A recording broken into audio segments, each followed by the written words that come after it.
Hello, what's going on, people? It's your boy Levon. We're about to come back and do another crafting conversations.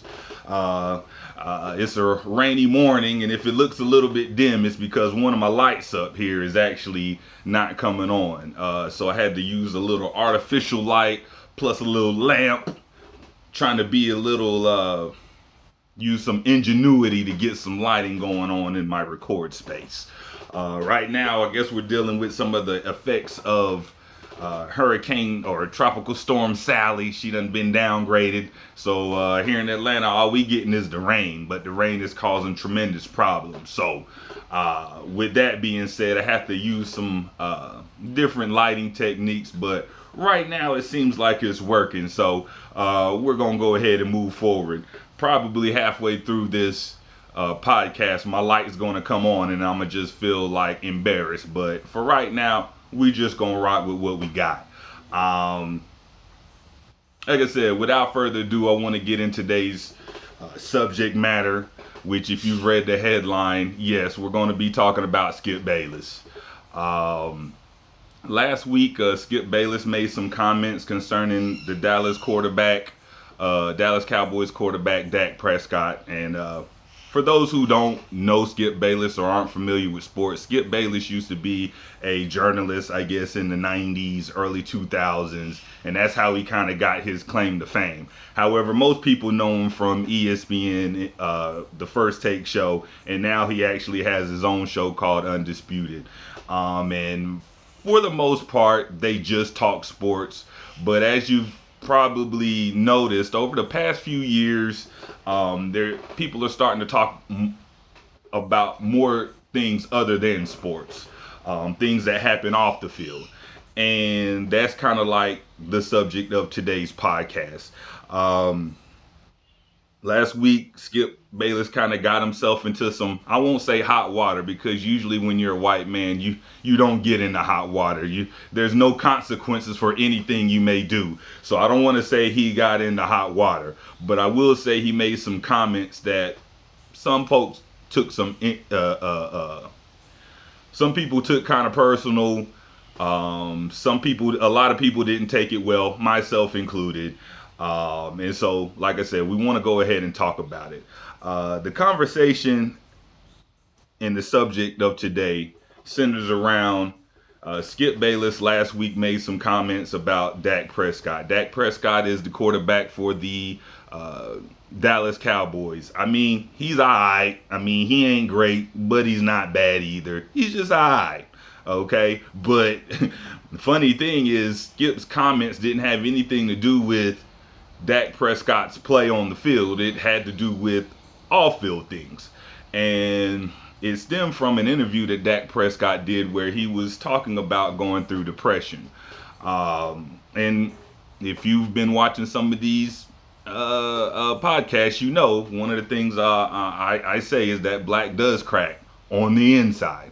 As a black person, especially a black male, there's a lot of mental issues, mental things that a lot of us don't get to process. We just live with the weight of mental disorders for our entire lives.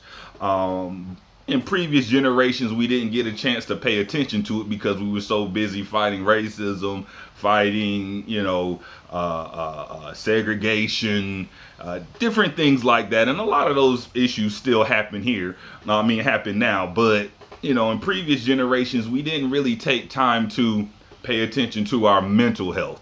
That's kind of something that's kind of taken hold over the last 15 years or so. And I'm actually glad because a lot of black people have unresolved issues from our childhood that wreaks havoc in our personal adult lives and in our professional lives as well.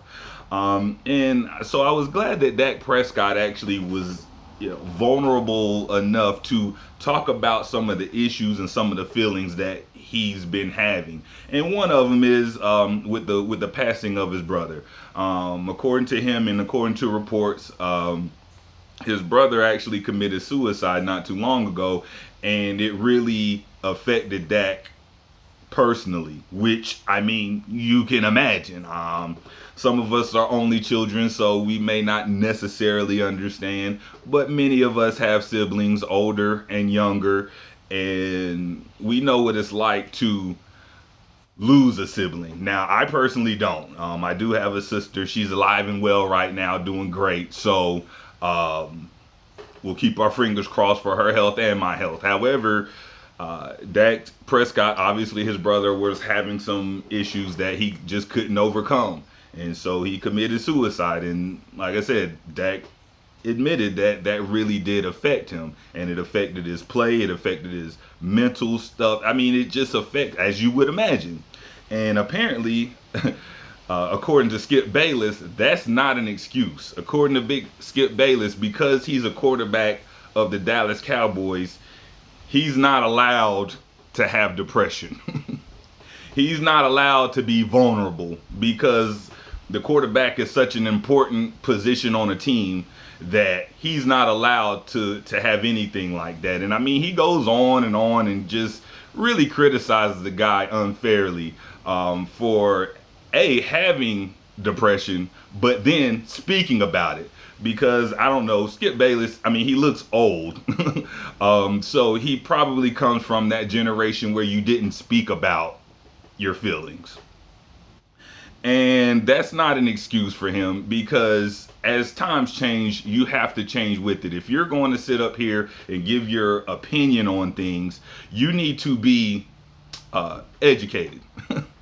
You know, if you're not going to educate yourself on the things that you're talking about, you're really doing a disservice, and really you're putting false, well, I won't say false opinions, but you're putting out bad opinions, bad ideology. You're putting that out there, and anybody who hears someone talk about the stuff that Dak Prescott has gone through and it doesn't affect you emotionally, I have to ask, what's wrong with you as a person where you can't feel empathy for another person?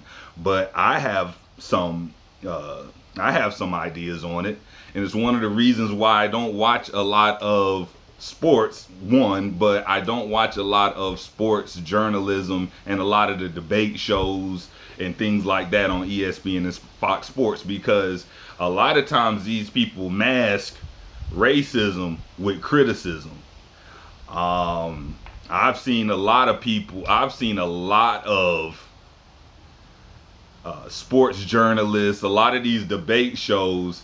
They really are good at getting of concealing their racism with criticism. To them, it's just honest criticism. I'm allowed to give my opinion. Everybody has opinion. These are what these white men, majority white men, this is what they always say when folks try to say, hey, your criticism is unfair. Your criticism is biased. They ain't trying to hear that. But I mean, and I get it. A lot of these people, they got their job and they got their position by being hard on athletes, which, let's keep it real, are majority black. I'm not gonna say people of color. they're black.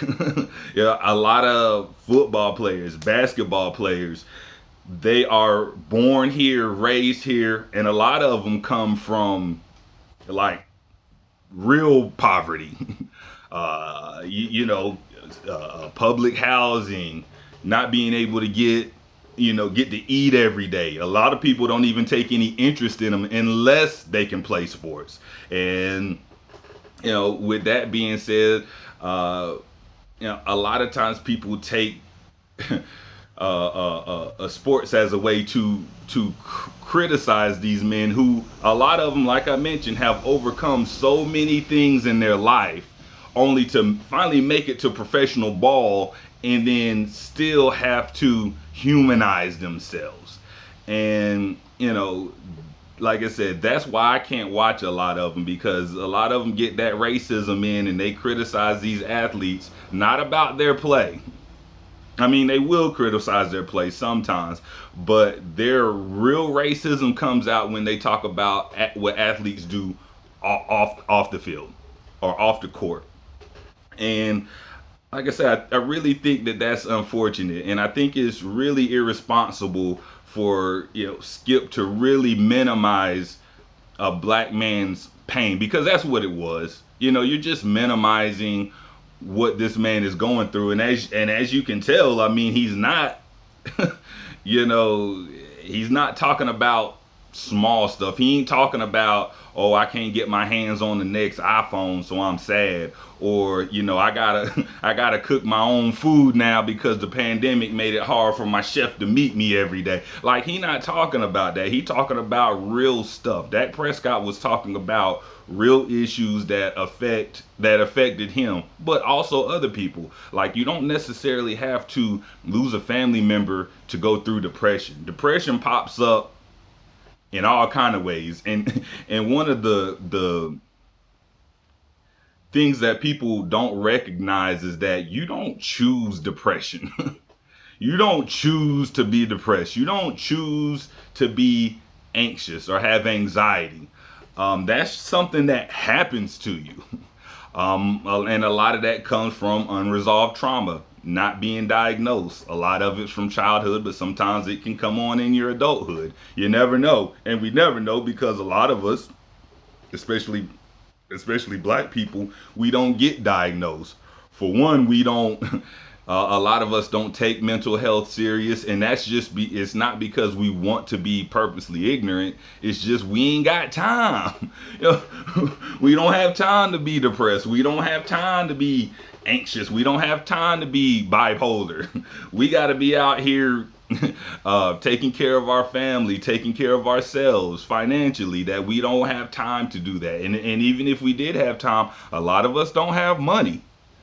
A lot of us are barely getting by. Who has extra money or extra time to go and sit for an hour and get your feelings across? And most of us need it, but it's hard to get that help that we need. And and as you can see now, even when we do get the help and when we do try to talk about it, it gets dismissed, which is sad, because no one was dismissing Michael Phelps when he was talking about his depression that he goes through. I mean, but you have to imagine that being an athlete at the top of the game, there's going to be a lot of feelings and things that get bottled up because you're so hyper focused on just being the best swimmer, being the best football player, being the best basketball player, that you a lot of times you don't even notice until you step back. If you've seen the Michael Jordan documentary, he talks about it on there, as most of us know, and you can tell my like Mike shirt. But you can, if you ever watched that the 10-part documentary about the Bulls, the Last Dance, Michael Jordan had to take a break during his prime. The guy won 3 NBA championships and was like mentally, he was fatigued. He was done. From everything, from the cost of just being the best at what you do. And in that documentary, I mean, he doesn't talk about mental health in there, but you can tell the guy is going through all kind of emotional trauma just because he wants to be the best basketball player. And like I said, we tend to look at these guys like, oh, you get to be on TV, you get to make millions of dollars doing what you love to do. What do you have to be unhappy about? It's like, there's a cost to being the boss. And if you watch that 10-part documentary, you can actually see why he had to take them 2 years off. It's like everybody's pulling at you when you get to a certain level. And one of the things they don't talk about in that 10-part documentary, not really, but just in general, athletes, especially the black ones, they end up having to be the strongest person, not only on the court or on the field. When they go off and when they get off, they have to be the strength and the rock for their family. Because although Michael Jordan, LeBron James, these people have money, the fact is, chances are the other people in their family are not They don't have the money. So you know, as an athlete, you're constantly having to put out fires. You're constantly having to take care of other family members and friends. And that's on top of people trying to take advantage of you because you're a rich person who probably doesn't know how to invest the money properly. So you end up getting talked into buying, you know, tomato farms so you can make make ketchup, or buying Bitcoin, or investing your money into all kind of crazy stuff.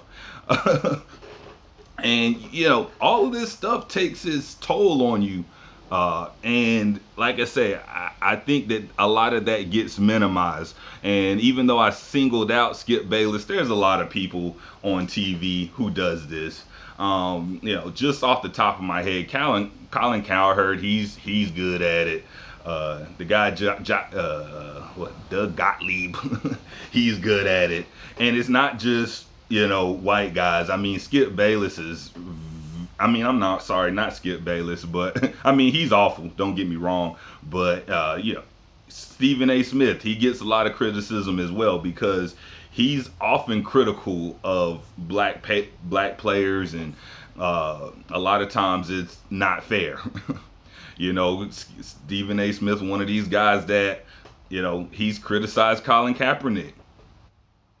You know, knowing that this man has given up his whole entire career because, you know, he wanted to be a beacon of change, and here it is, you got Stephen A. Smith telling him how that's not helpful, or how it's not smart, or he's jeopardizing his money. Because keep in mind, when it comes to ESPN, most of the black people that they have as on-air personalities, they're very conservative. They won't admit it, but they're conservative. And you can tell by how they criticize people, because a lot of times when they criticize the athlete, anytime an athlete jeopardizes his money, oh, they criticize him. Why is he doing that? You need to quit smoking weed. You need to, you know, if they get arrested, you know, they're at a party or some kind of club and somebody gets shot, the first thing they'll do is they'll blame the athlete. Hey, why are you there? Why are you enjoying your money? You know, they expect these athletes to just sit at home and not do nothing. And even at that doesn't keep you safe. It was a few years back that they had a player for, and I don't know his name, so I'm sorry, but there was a player for the Miami Dolphins. He actually dies in a home invasion because people knew he was a black guy with money. You know, and so you really have to understand that when you're a black person, being rich doesn't absolve you from dealing with the stuff that other black people go through. I mean, it does insulate you from some stuff, because if you can provide a service for white people, there are some protections that you can get. However, as you can see in Dak Prescott's case, you can't protect someone from their own mind. You see, you can protect them from getting into trouble in the clubs, or, you know, you can provide kind of like a driver so a guy don't keep getting DUIs and stuff like that. Okay, that's helpful, but what about a person's mental? You know, how are you protecting that? Because if a person's mental is not right, they're not going to be able to perform on the field. And so, like I said, that's something that also needs protecting. And we also need to protect the reputation of our players, which is why I'm glad that there was such an outrage on Skip Bayless's words, because it's irresponsible. You know, yeah, maybe 20 years ago that, you know, what, you know, he was saying might have been permitted. But now that we know what we know about mental health, you can't just go around and minimize it. And he should know better. A lot of these TV stations or things like that, they have sensitivity training. So you know what you can and can't talk about. You know what's permissible as far as like subject matter and what's not. And so, you know, Skip Bayless, he knew what he was doing. He knew that his words were going to be taken the exact way that it happened. But he said it anyway. Why? Because if you check out the ratings for the next show of Undisputed, which is Skip Bayless' show, he had, he had a ratings boost from those comments because people wanted to see. Well, I think a lot of people wanted to see if he was going to apologize, which he didn't. Which, of course, why would he? Because being a white man means never having to say you're sorry. We know this. But yeah, a lot of people tuned in just to see, okay, is he going to apologize? What does he have to say now? And of course, he doubled down because that's what white men do. He doubled down. Why? Because he didn't feel sorry for what he said. He meant it. Or as we say, he said it with his chest. And so don't expect anything to happen to him. I mean, he's on Fox for Christ's sake. So, don't expect anything to happen to him. Yeah, we can get mad. Yeah, I can do this podcast, but that's not going to change his mind. But another thing I want to talk about is, it's funny because on the show, Skip Bayless actually has a co-host. And so the thing about it is Shannon Sharp's supposed to be kind of like the black voice.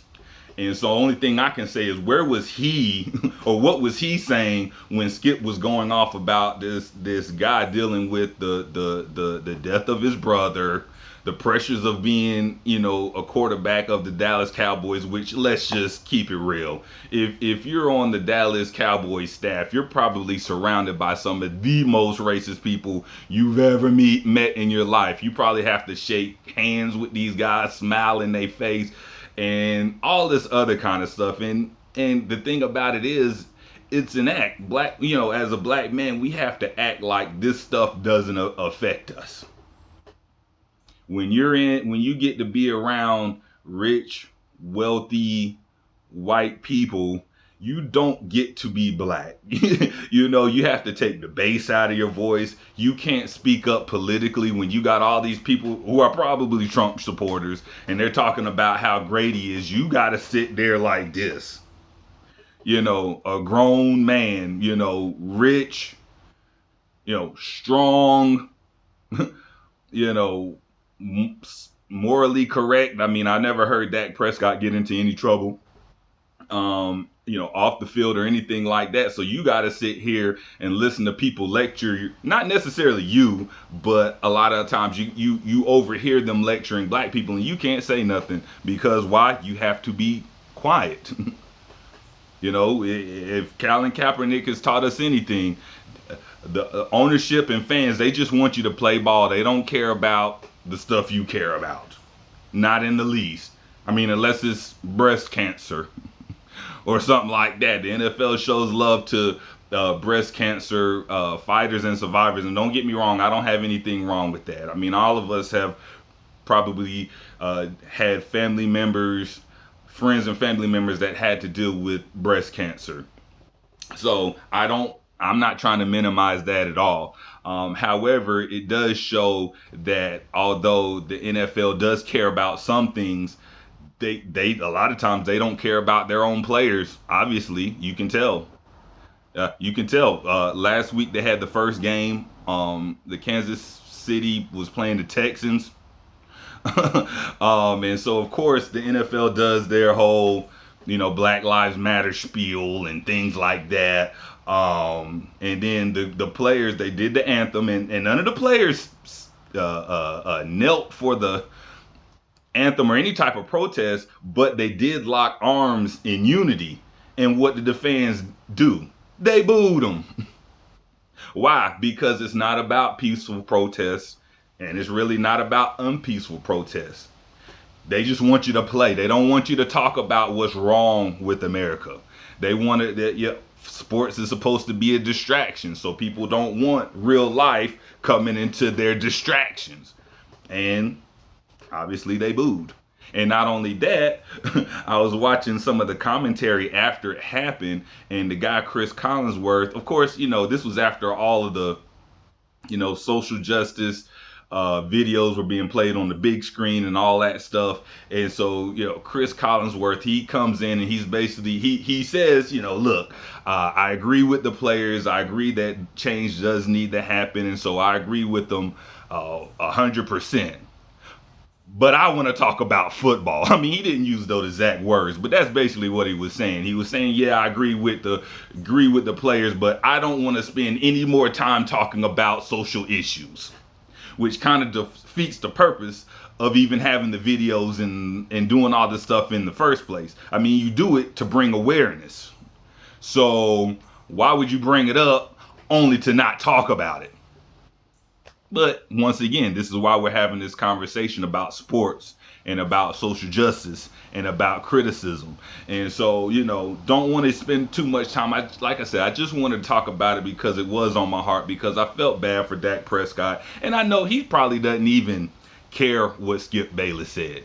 However, it does need to be talked about, because although Dak Prescott can't speak on it, people like me and those of us who aren't in that environment, we're the ones who need to speak up for him and have his back and let him know, like, hey, this stuff isn't okay, and it's not okay to mask your racism into criticism. Because a lot of these guys, they anytime they criticize someone and they get backlash, they always fall back on, hey, I'm just telling the truth.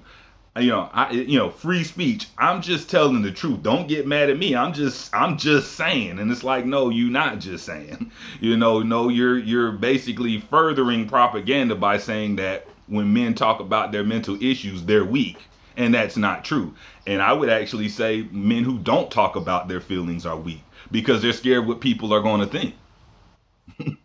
And that's true. And you can see with Skip Bayless's comments, now you see why people don't speak up, because people don't understand. They talk about stuff they don't understand, and when it's foreign to them, they just look at it like, oh, that's just excuse making. Oh, he can't handle it. And the fact is, a lot of these older players and things like that, they should have had his back, but they don't. Why? Because a lot of these older players, they never cared about mental health, and they never cared about social injustice or anything. They only cared about their sports, and so a lot of these guys, they grew up with white men, their coaches, talking crazy to them, getting in their face, calling them names, minimizing any of their concerns. All the coaches are about, man, just get out on the field and work, and and give yourself CTE and damage your brain. Just get out there. I ain't trying to hear nothing. But that's the culture they grew up on. So they think that the newer guys should have to do that as well. And as you're seeing, a lot of guys aren't putting up with it, and I'm proud of them. I'm glad people are speaking up on social justice. I'm glad that people are talking about mental health, and really, I'm glad that people aren't putting their sport first. Like I said, I that doesn't make me respect you even more, to know that you don't talk about social justice because you put sports first. That's more important to you than innocent people getting killed on the street. That don't make you a hero in my book. Some people may look up to that. I don't. I'm about using your platform to bring attention to it. You know what I'm saying? Yeah, I can care, especially uh, uh, uh, football players and athletes, because they get to be in spaces that I can't go. You know what I'm saying? They get to be around. They get to be around decision makers, senators, business owners, stuff like that. Like these, like athletes and entertainers, they actually can do stuff, but a lot of them choose not to, and I get it, because it jeopardizes the bag. But like I said, on the flip side, it is needed. And if you're a celebrity, you don't even have to be the mouthpiece. Just put people on that can speak for the entire group. You don't have to keep, as a celebrity, you don't have to speak for us. Put somebody else's name out there. There's plenty of economists, philosophers, lawyers, all these kind of people that can speak to social justice issues, and these are people that read every day, who actually study it. So you don't have to worry about getting in over your head, because let's just face it, a lot of these guys, even though they are more socially connected, they still spend a majority of their life working out and going, so you don't have time to research these things and stuff like that. However, professors do. So, like I said, if there's any, any athletes, actors, celebrities that happen to be watching this, like I said, you don't have to speak for the entire group. I would actually recommend against it, because if you don't know what you're talking about, even though you may be right, you may not be able to present it in a way that can't be misconstrued. For example, Nick Cannon. Here's a guy who was speaking on certain topics that he obviously he seems like he kind of read a book and really got I guess he kind of felt felt a little confident about speaking on uh, uh, issues that he shouldn't have been. And I'm not going to go into that, because then I have to bring it up and then I have to talk about issues that I don't really know about. So I'm going to just stop on that right now. However, like I said, I just wanted to thank you all for coming in, checking out this video. It's actually not necessarily what I wanted to talk about, but I felt it necessary. So once again, like I said, shout out to Dak Prescott for being vulnerable and letting people know, like, hey, depression if it can affect me, it can affect you. And if it affects someone like him, what do you think the rest of us are going to go through? So, like I said, I encourage anybody to speak out about their mental issues, mental health. Of course, I would love for all black people to get diagnosed with whatever. However, like I said, a lot of us don't have the means to do so. We don't have the time or the money. Sometimes we may have one and not the other, but you really need both to really see some true breakthroughs as far as your mental health is concerned. So at any rate, just wanted to thank you all for coming out. We're keeping it short this week, and if you look, check it out, I got this I call this a Franken pillow. I make these with scrap yarn. If you can see, they're like individual, kind of like different types of yarn all the way through there. So these are pretty cool. And like I say, I always have little crafts that I be working on around here. So I do more than just talk trash on social media. Actually, I have as you know, I have my nonprofit where we make scarves and blankets for low-income families, low-income individuals. So it's people that obviously get overlooked in our society, but I try to create a nonprofit to say, hey, there's at least one person trying to look out for you. So once again, thank you for checking me out. Thanks for liking my shirt. As you can see, look, it says like Mike, but it's like all of them. Michael Jordan, Michael Jackson, Mike Tyson. You see that little boxing glove right there. Pretty cool shirt. I got it offline. Don't ask me what website. I just be seeing stuff, and if I think it's cool, I just get it. And I know a lot of people are interested in my t-shirts. I don't really plan them. I don't necessarily plan to wear certain shirts on certain days, but like I said, I do like a cool t-shirt. So once again, thank you for coming out. I'm about to enjoy the rest of this rainy day. Hopefully you all stay safe, stay dry, stay warm, and I'll see you next time. Peace.